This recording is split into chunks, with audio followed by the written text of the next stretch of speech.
नमस्कार विद्यार्थी मित्रांनो, मराठी नोकरी यूट्यूब चॅनलवर आपल्या सर्वांचं स्वागत आहे। तर मित्रांनो, आज आपण या व्हिडिओमध्ये पहा IBPS पॅटर्ननुसार विचारलेले महत्त्वाचे 25 प्रश्न या व्हिडिओमध्ये घेत आहोत। आणि या व्हिडिओमध्ये पहा जिल्हा परिषद भरती तसेच आरोग्य विभागासाठी तांत्रिक प्रश्न देखील आपण ॲड केलेले आहेत। मित्रांनो, यातील जे काही प्रश्न आहेत ते सर्व प्रश्न आपल्याला TCS आणि IBPS पॅटर्ननुसारच विचारण्यात आलेले आहेत आणि यापूर्वी परीक्षेत झालेले देखील आहेत। त्यामुळे आपल्याला या व्हिडिओची जर PDF डाउनलोड करायची असेल तर मराठी नोकरी या नावाने आपलं एक टेलिग्राम चॅनल आहे, त्याची लिंक मी तुम्हाला डिस्क्रिप्शनमध्ये देत आहे। त्या ठिकाणी जाऊन आपण फ्रीमध्ये जॉईन करून प्रत्येक व्हिडिओची PDF मिळवू शकता। सोबतच चॅनलवरती जर नवीन असाल तर लगेच आपल्या मराठी नोकरी या यूट्यूब चॅनलला देखील सबस्क्राइब करून ठेवा, म्हणजे तुम्हाला डेली याच पद्धतीचे व्हिडिओ जे आहेत हे पाहायला मिळतील। चला तर व्हिडिओला सुरुवात करूया। तर पहा, आपला प्रश्न पहिला आहे, दरवर्षी जागतिक थायरॉइड दिवस खालीलपैकी कोणत्या दिवशी साजरा केला जातो? मित्रांनो, हा प्रश्न इम्पॉर्टंट आहे पहा, कारण हा प्रश्न आपल्याला 2017ला जो आरोग्य सेवक पेपर झाला होता पहा, त्यासाठी विचारण्यात आलेला हा प्रश्न होता। जागतिक थायरॉइड दिवस कधी साजरा केला जातो? प्रश्नाचं उत्तर येत असेल तर 3 ते 5 सेकंदामध्ये आपण कमेंट करून द्यायचं आहे। आणि या प्रश्नाचं उत्तर होईल पहा ऑप्शन क्रमांक ए, म्हणजेच पहा 25 मे हा जो दिवस आहे हा जागतिक थायरॉइड दिन म्हणून साजरा केला जातो। ऑप्शन क्रमांक ए आपले योग्य उत्तर होईल। प्रश्न क्रमांक दुसरा आहे, भारतातील पहिली महिला राज्यपाल म्हणून कोणाला ओळखले जाते? मित्रांनो, हा देखील प्रश्न महत्त्वाचा आहे, कारण यामध्ये आपल्याला पहिली महिला असं विचारलेलं आहे। म्हणजे आपल्याला प्रश्न कोणते कोणते त्यात पहा, जगातील पहिले, जगात असणारे पहिले आणि देशात असणारे पहिले यावरती आपल्याला नेहमी प्रश्न विचारले जातात। त्यापैकी प्रश्न आहे की भारतातील पहिली महिला राज्यपाल म्हणून कोणाची ओळख आहे? तर या प्रश्नाचं उत्तर होईल पहा ऑप्शन क्रमांक सी, तर सरोजिनी नायडू। लक्षात ठेवा, सरोजिनी नायडू ह्या ज्या आहेत हे आपल्या भारतातील पहिल्या राज्यपाल म्हणून ओळखले जातात। पर्याय क्रमांक सी आपलं योग्य उत्तर होईल।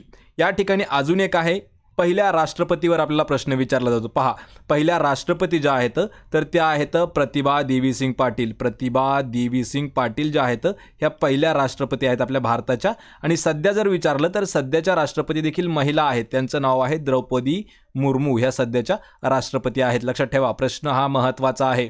आणि रमेश बैस हे जे आहेत हे सध्याचे आपले महाराष्ट्र राज्याचे राज्यपाल आहेत, रमेश बैस। ऑप्शन क्रमांक सी आपलं उत्तर होईल। प्रश्न क्रमांक 3 आहे, ओझोन वायूच्या थरामुळे कोणते घटक घातक किरण पृथ्वीवर येऊ शकत नाहीत? पहा, प्रश्न महत्त्वाचा आहे।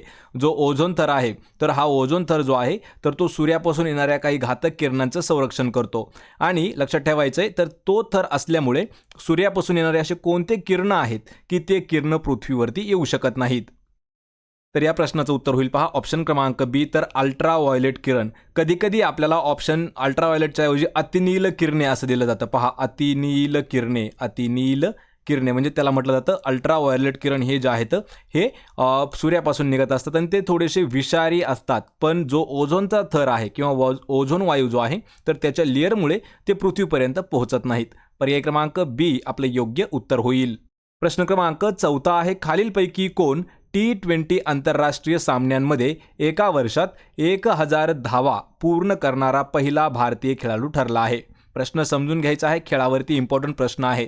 तर खालीलपैकी असा कोणता भारतीय खेळाडू आहे की T20 म्हणजेच 2020 जो क्रिकेट असतो त्यामध्ये कधी दिलाय एका वर्षात, म्हणजे एका वर्षामध्ये 1000 धावा पूर्ण करणारा पहिला भारतीय खेळाडू कोण आहे? तर या प्रश्नाचं उत्तर होईल पहा पर्याय क्रमांक डी, सूर्यकुमार यादव। त्याला सूर्या म्हणून देखील ओळखलं जातं किंवा स्काय देखील म्हणून ओळखलं जातं। आणि तो T20 मधील असा पहिला भारतीय खेळाडू ठरला आहे की एका वर्षामध्ये त्याने 1000 धावा ज्या आहेत, रन्स जे आहेत ते पूर्ण केलेले आहेत। हा प्रश्न आपण मित्रांनो कम्युनिटीमध्ये पोस्ट केला होता, त्या ठिकाणी जवळपास 45% विद्यार्थी जे आहेत हे लक्षात ठेवायचे रोहित शर्मा असं उत्तर त्यांनी लिहिलं होतं। आणि काहीतरी जवळपास 15-20% लोकांनी विराट कोहली असं उत्तर लिहिलं होतं, लक्षात ठेवा। पण सूर्यकुमार यादव जो आहे तो आहे T20 मध्ये एका वर्षात 1000 रन्स पूर्ण करणारा पहिला भारतीय। पर्याय क्रमांक डी आपलं योग्य उत्तर होईल। प्रश्न क्रमांक 5 आहे, धनुर्वात व घटसर्प या रोगांची लस खालीलपैकी कोणत्या शास्त्रज्ञाने शोधून काढलेली आहे? या ठिकाणी आपल्याला 2 रोग दिले आहेत, धनुर्वात आणि घटसर्प। या दोनही रोगांची लस जी आहे ती कोणत्या शास्त्रज्ञाने शोधून काढली आहे? तर या प्रश्नाचं उत्तर होईल पहा पर्याय क्रमांक सी, तर जोसेफ लिस्टर। लक्षात ठेवा, जोसेफ लिस्टर हा जो शास्त्रज्ञ आहे याने शोधून काढली आहे घटसर्प आणि धनुर्वातची लस। पर्याय सी आपलं उत्तर होईल। प्रश्न क्रमांक 6 आहे, खालील तरतुदीपैकी कोणती तरतूद भारतीय संविधानाच्या 7व्या परिशिष्टामध्ये समाविष्ट करण्यात आलेली आहे? प्रश्न मित्रांनो हा इम्पॉर्टंट आहे पहा. तर अशी खालीलपैकी अशी कोणती तरतूद आहे की ती भारतीय संविधानाच्या कितव्या तर 7व्या परिशिष्टामध्ये ॲड करण्यात आली आहे? आणि या प्रश्नाचं उत्तर होईल पहा पर्याय क्रमांक डी, केंद्र, राज्य आणि समवर्ती सूची ही जी एक तरतूद आहे ही भारतीय संविधानाच्या कितव्या तर 7व्या परिशिष्टामध्ये नमूद करण्यात आलेली आहे. पर्याय क्रमांक डी आपलं या प्रश्नाचं योग्य उत्तर होईल. प्रश्न क्रमांक 7 आहे, महिलांचे सबलीकरण हे उद्दिष्ट प्रथम कोणत्या पंचवार्षिक योजनेत समाविष्ट करण्यात आले होते? पहा प्रश्न महत्त्वाचा आहे, महिलांचे सबलीकरण. यापूर्वी आपल्याला मित्रांनो आपण जे काही पंचवार्षिक योजना आहेत आतापर्यंत झालेल्या तर सर्व पंचवार्षिक योजनेवरती एक व्हिडिओ घेतलेला आहे. तो देखील व्हिडिओ आपण पाहून घ्यायचे आहेत. त्याच्याही लिंक मी तुम्हाला डिस्क्रिप्शनमध्ये दिलेले आहेत. पहा तर महिलांचं सबलीकरण हे जे उद्दिष्ट आहे हे प्रथम पहिल्या म्हणजे कोणत्या पंचवार्षिक योजनेमध्ये समाविष्ट आहे? तर या प्रश्नाचं उत्तर होईल ऑप्शन क्रमांक बी, जी 9वी पंचवार्षिक योजना झाली आहे पहा 9व्या क्रमांकाची, तर ती पंचवार्षिक योजना त्यामध्ये महिला सबलीकरणावरती उद्दिष्ट ठेवण्यात आलं होतं. पर्याय क्रमांक बी आपलं योग्य आन्सर होईल. प्रश्न क्रमांक 8 आहे, जन्मानंतर पहिली 6 महिने बाळाला फक्त आणि फक्त खालीलपैकी कोणता पदार्थ द्यायला हवे? मित्रांनो हा प्रश्न सर्वात महत्त्वाचा आहे. 2017मध्ये विचारण्यात आला होता आणि 2021ला सुद्धा विचारण्यात आलेला होता. त्यापैकी हा प्रश्न 2019ला अंगणवाडीसाठी विचारण्यात आलेला प्रश्न होता. लक्षात ठेवा, ज्यावेळी जन्मानंतर जे बाळ असतं तर त्याला पहिले 6 महिने फक्त आणि फक्त एकच पदार्थ दिला जातो. तर तो कोणता असतो? लक्षात ठेवायचं तो म्हणजे असतो पर्याय क्रमांक ए, आईचं दूध जे आहे हे फक्त आणि फक्त 6 महिने बाळाला तेच द्यावे लागते. लक्षात ठेवायचं आहे यामध्ये कोणतंही ऑप्शन बसत नाही. आईचं दूध हे आपलं उत्तर बरोबर असेल. ऑप्शन क्रमांक ए. प्रश्न क्रमांक 9 आहे, भारताच्या 2011च्या जनगणनेनुसार महाराष्ट्रातील खालीलपैकी कोणत्या जिल्ह्यात लोकसंख्येची घनता 200 पेक्षा कमी आहे? पहा प्रश्न महत्त्वाचा आहे. तर किती दिला आहे? 200 पेक्षा कमी असणारा लोकसंख्येची घनता असणारा जिल्हा. कधीच्या नुसार? 2011 नुसार. तर या प्रश्नाचं उत्तर होईल ऑप्शन क्रमांक बी, जो सिंधुदुर्ग जिल्हा आहे. मित्रांनो लक्षात ठेवा, सिंधुदुर्ग जिल्हा हा 200 पेक्षा कमी लोकसंख्येची घनता असलेला जिल्हा आहे. ऑप्शन क्रमांक बी सिंधुदुर्ग आपलं योग्य उत्तर होईल. प्रश्न क्रमांक 10 आहे, खालीलपैकी कोणी नवी दिल्ली येथे IBA पहा IBA महिला जागतिक बॉक्सिंग चॅम्पियनशिप 2023चं उद्घाटन केलं आहे? आणि हा जो प्रश्न आहे मित्रांनो हा प्रश्न थोडासा इम्पॉर्टंट आहे. कारण लक्षात ठेवायचं आहे एप्रिल महिना जो एप्रिल महिन्यामध्ये एप्रिल नाही जो जुलै महिन्यामध्ये MPSCचा प्री पेपर झाला होता पहा, त्यामध्ये हा करंट अफेअर्सवरती प्रश्न विचारण्यात आला होता. लक्षात ठेवायचं आहे खालीलपैकी कोणी नवी दिल्ली या ठिकाणी IBA महिला जागतिक बॉक्सिंग चॅम्पियनशिप 2023चं उद्घाटन केलं? आणि याचं उत्तर होईल पहा ऑप्शन क्रमांक 1, तर अनुराग सिंग ठाकूरने उद्घाटन केलेलं आहे. पर्याय क्रमांक ए आपलं योग्य उत्तर होईल अनुराग सिंग ठाकूर. प्रश्न क्रमांक 11 आहे, कोणत्या वर्षी भारतीय विज्ञान शिक्षण आणि संशोधन संस्था म्हणजेच IISER पुणे या संस्थेची स्थापना झालेली आहे? लक्षात ठेवा या ठिकाणी मित्रांनो हा प्रश्न देखील इम्पॉर्टंट आहे. तर भारतीय विज्ञान शिक्षण आणि संशोधन संस्था पुणे याची जी स्थापना आहे ही 2006 या वर्षीची आहे. ऑप्शन क्रमांक डी आपलं योग्य उत्तर होईल.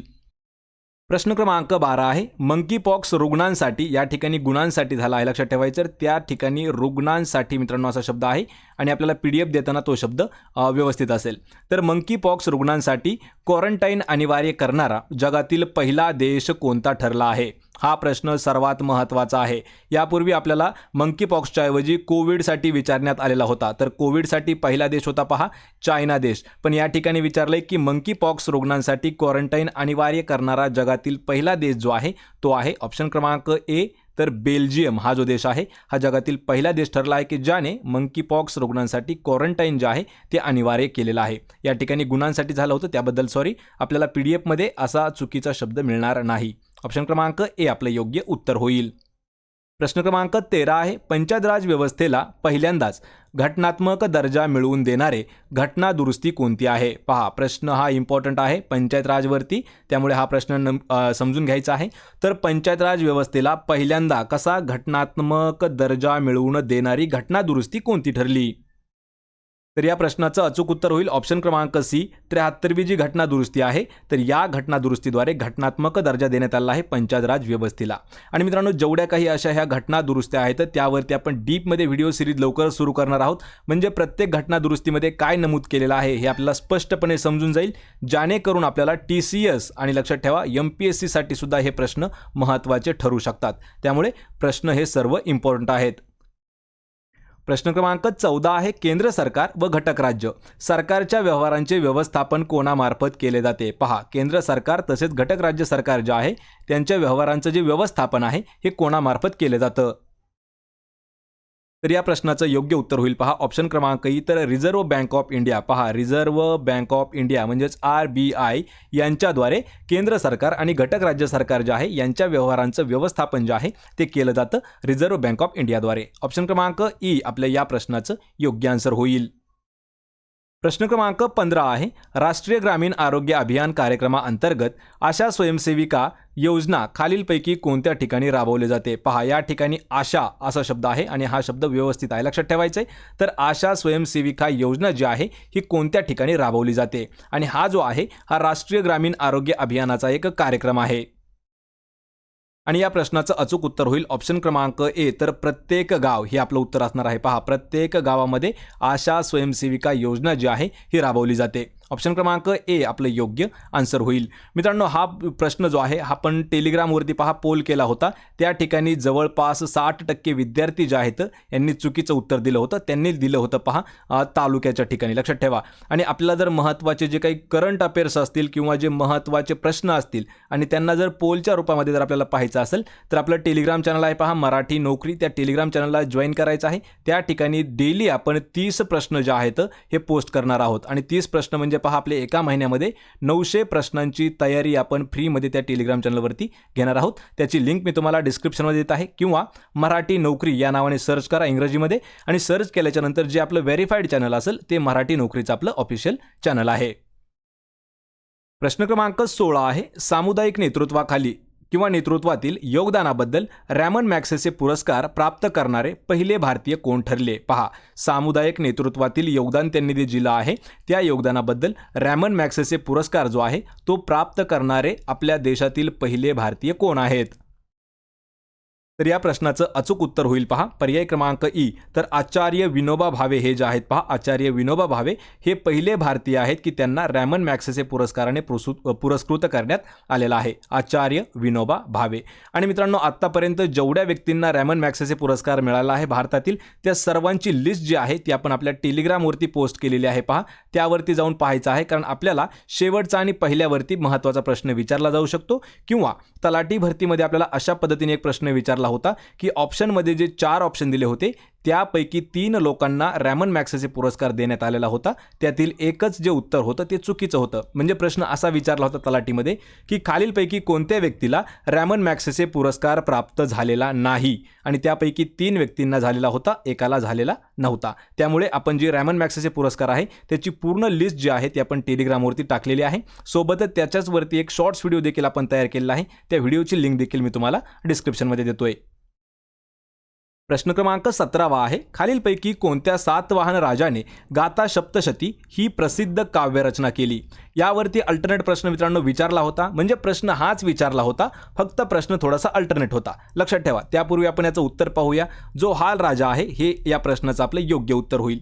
या ठिकाणी प्रश्न आपल्याला तलाठीमध्ये कसा विचारला होता, हाल राजा असं ऑप्शनमध्ये प्रश्नामध्ये दिलं होतं, हाल राजाने खालीलपैकी कोणती काव्यरचना केलेली आहे आणि त्या ठिकाणी ऑप्शनमध्ये गाथा सप्तशतीचा उल्लेख करण्यात आलेला होता. म्हणजे एकच प्रश्न पण आपल्याला तो उलटा फिरून 2 ठिकाणी वेगवेगळ्या पद्धतीने विचारण्यात आला होता. जो हाल राजा आहे हे आपलं योग्य उत्तर होईल ऑप्शन क्रमांक ए. प्रश्न क्रमांक 18 आहे, गरुड शक्ती हा लष्करी सराव खालीलपैकी कोणत्या 2 देशांमध्ये आयोजित केला जातो. पहा, लष्करांचा संयुक्त सराव आहे, त्याचं नाव आहे गरुड शक्ती आणि हा कोणत्या 2 देशांमधील आहे. लक्षात ठेवा, प्रत्येक ऑप्शनमध्ये आपल्याला भारत हे दिसून येत आहे. लक्षात ठेवा, कोणत्या 2 म्हणल्यानंतर भारत हे नाव कंपल्सरी देण्यात आलेलं आहे, म्हणजे आपल्याला फक्त एकच देश ओळखायचा आहे आणि त्या प्रश्नाचं उत्तर काय होईल, भारत आणि इंडोनेशिया. ऑप्शन क्रमांक ई, भारत इंडोनेशिया या 2 देशांच्या दरम्यान होतो पहा गरुड शक्ती लष्करी सराव. आणि जेवढे काही आपले संयुक्त संयुक्त लष्करी सराव होतात पहा भारताचे वेगवेगळ्या देशासोबत, तर तेही आपण एक लिस्ट त्याची बनवलेली आहे, ती देखील आपण टेलिग्रामवरती पोस्ट केलेली आहे. लवकरच त्याची लिंक मी तुम्हाला डिस्क्रिप्शनमध्ये देईल किंवा लवकरच ती पोस्ट टेलिग्रामवरती अपलोड होऊन जाईल. ऑप्शन क्रमांक ई आपलं या प्रश्नाचं योग्य उत्तर होईल. प्रश्न क्रमांक 19 आहे मरू महोत्सव. मरू महोत्सव खालीलपैकी कोणत्या राज्यामध्ये साजरा केला जातो? मरू महोत्सव. आणि या प्रश्नाचं अचूक उत्तर होईल ऑप्शन क्रमांक डी. तर राजस्थान हे जे राज्य आहे पहा, राजस्थान राज्य, तर राजस्थान राज्यामध्ये मरू महोत्सव साजरा करतात. ऑप्शन डी आपलं योग्य उत्तर होईल. प्रश्न क्रमांक 20 आहे महात्मा फुले शेतकरी कर्जमुक्ती योजनेअंतर्गत नियमित कर्जफेड करणाऱ्या शेतकऱ्यांना किती रुपयांचे प्रोत्साहन अनुदान देण्यात येते? प्रश्न लक्षात ठेवा मित्रांनो, हा प्रश्न आपल्याला तलाठी भरतीमध्ये सुद्धा विचारण्यात आलेला आहे. महात्मा फुले शेतकरी कर्जमुक्ती योजना जी आहे, तर त्या योजनेच्या अंतर्गत जे रेग्युलर कर्ज फेडणारे शेतकरी आहेत, तर त्या शेतकऱ्यांना किती रुपयांचं अनुदान दिलं जातं प्रोत्साहन म्हणून? आणि या प्रश्नाचं उत्तर होईल पहा ऑप्शन क्रमांक सी. तर 50,000 रुपये जे आहेत यांना अनुदान दिलं जातं प्रोत्साहन म्हणून, जे शेतकरी नियमित कर्ज फेड करतात. पर्याय क्रमांक सी आपलं योग्य उत्तर होईल. प्रश्न क्रमांक 21 आहे advice and dissent my life in public service या पुस्तकाचे लेखक कोण आहेत? मित्रांनो लक्षात ठेवायचं आहे, प्रत्येक स्पर्धा परीक्षा जरी असली ना आपल्याला, त्यामध्ये TCS असो किंवा IBPS पॅटर्न असो, कोणताही पॅटर्न जरी असला तर आपल्याला त्यामध्ये पुस्तक आणि त्यांची लेखक हे 100% विचारले जातात. त्यामध्ये मनी देखील 100% असतात. तर पहा या ठिकाणी आपल्याला पुस्तकाचं नाव दिलेलं आहे advice and dissent my life in public services. या पुस्तकाचे लेखक कोण आहेत? तर लक्षात ठेवायचं आहे, पर्याय क्रमांक बी डॉक्टर Y.V. रेड्डी हे जे आहेत या पुस्तकाचे लेखक आहेत. आणि आपल्याला पुस्तक आणि लेखक जर पाहायचे असतील तर त्याचीही लिंक मी तुम्हाला डिस्क्रिप्शनमध्ये दिलेली आहे. प्रश्न क्रमांक 22 आहे ताठ मानेने जगणे. लक्षात ठेवा, ताठ मानेने जगणे या वाक्प्रचाराचा अर्थ काय होईल ते ओळखायचा आहे. आणि मित्रांनो हा जो प्रश्न आहे, हा प्रश्न आपण म्हाडा भरतीमध्ये विचारलेला होता, त्या ठिकाणी जशाच तसा आपण हा प्रश्न घेतलेला आहे. ताठ मानेने जगणे म्हणजेच काय? तर सन्मानाने वागणे. ऑप्शन क्रमांक डी आपलं या प्रश्नाचं योग्य उत्तर होईल. प्रश्न क्रमांक 23 आहे 7व्या आंतरराष्ट्रीय मधुमेह शिखर परिषदेचे उद्घाटन खालीलपैकी कोणत्या ठिकाणी झालेलं आहे? कितवी? 7वी आंतरराष्ट्रीय मधुमेह शिखर परिषद. याचं जे उद्घाटन आहे हे झालेलं आहे पहा ऑप्शन क्रमांक 2. तर पुणे या ठिकाणी झालेलं आहे. पर्याय बी आपलं योग्य उत्तर होईल. प्रश्न क्रमांक 24 आहे हिट रिफ्रेश या पुस्तकाचे लिखाण खालीलपैकी कोणी केलं आहे? किंवा या पुस्तकाचे लेखक कोण आहेत? पहा पुस्तकाचं नाव लक्षात ठेवायचं, हिट रिफ्रेश या पुस्तकाचे लेखक. या प्रश्नाचं उत्तर होईल पहा ऑप्शन क्रमांक डी. तर सत्या नडेला जे आहेत हे हिट रिफ्रेश या पुस्तकाचे लेखक आहेत. यामध्ये लक्षात ठेवायचे मित्रांनो, सत्या नडेला आणि सुंदर पिचाई यामध्ये भरपूर विद्यार्थी आपले कन्फ्यूज होतात. सत्या नडेला जे आहेत तर ते CEO आहेत. कशाचे? मायक्रोसॉफ्ट या कंपनीचे. लक्षात ठेवा, मायक्रोसॉफ्ट कंपनीचे CEO आहेत सत्या नडेला. आणि सुंदर पिचाई जे आहेत ते गुगल या कंपनीचे CEO आहेत. या ठिकाणी अजून 2 नाव आहेत पहा, बिल गेट्स आणि स्टीव्ह जॉब्स. तर बिल गेट जे आहेत हे मायक्रोसॉफ्ट कंपनीचे फाउंडर आहेत, मायक्रोसॉफ्टचे फाउंडर. आणि स्टीव्ह जॉब जे आहेत तर ते ॲपल कंपनीचे फाउंडर आहेत. लक्षात ठेवा, बिल गेट्सचे फाउंडर कोण आहेत? मायक्रोसॉफ्टचे फाउंडर. स्टीव्ह जॉब्स ॲपलचे फाउंडर. सत्या नडेला मायक्रोसॉफ्टचे CEO आहेत आणि सुंदर पिचाई गुगलचे CEO आहेत. ऑप्शन क्रमांक डी. तर सत्या नडेला यांचं पुस्तक कोणतं आहे? Hit refresh. प्रश्न क्रमांक 25 आहे भारतीय संविधानाच्या कितव्या अनुच्छेदान्वये मराठी भाषेला राज्यभाषेचा दर्जा प्राप्त झालेला आहे? पहा या ठिकाणी आपल्या मराठी भाषेचा उल्लेख केलेला आहे. तर मराठी भाषेला राज्यभाषेचा दर्जा जो आहे तो संविधानाच्या कितव्या अनुच्छेदानुसार देण्यात आलेला आहे? तर या प्रश्नाचं उत्तर होईल पहा पर्याय क्रमांक ए. तर अनुच्छेद 345. अनुच्छेद 345 म्हणजेच भारतीय संविधानाच्या अनुच्छेद 345 मध्ये मराठी भाषेला राज्यभाषेचा दर्जा जो आहे तो प्राप्त झालेला आहे. पर्याय क्रमांक ए आपलं योग्य उत्तर होईल. तर मित्रांनो हे होते पहा 25 इम्पॉर्टंट असणारे प्रश्न. या 25 पैकी किती प्रश्नाचे उत्तर देता आले हे मला कमेंट करून नक्की सांगा. व्हिडिओ जर आवडला तर व्हिडिओला लाईक करा, मित्रांमध्ये व्हिडिओ शेअर करा आणि आपल्या मराठी नोकरी या यूट्यूब चॅनलला देखील सबस्क्राईब करून ठेवा, म्हणजे डेली तुम्हाला असेच व्हिडिओ पाहायला मिळतील. सोबतच प्रत्येक व्हिडिओसाठी आणि डेली आपल्याला 30 क्वेश्चन जे आहेत हे आपल्याला पोल म्हणून एक प्रकारे आपण त्या 30 प्रश्नांची एक मॉक टेस्ट घेणार आहोत. ती जर मॉक टेस्ट आपल्याला डेली सोडवायची असेल तर त्यासाठी टेलिग्राम आहे आपलं मराठी नोकरी, ते देखील जॉईन करायचं आहे. आपण भेटूया पुढच्या एका अशाच नवीन व्हिडिओमध्ये. तोपर्यंत जय हिंद, जय महाराष्ट्र.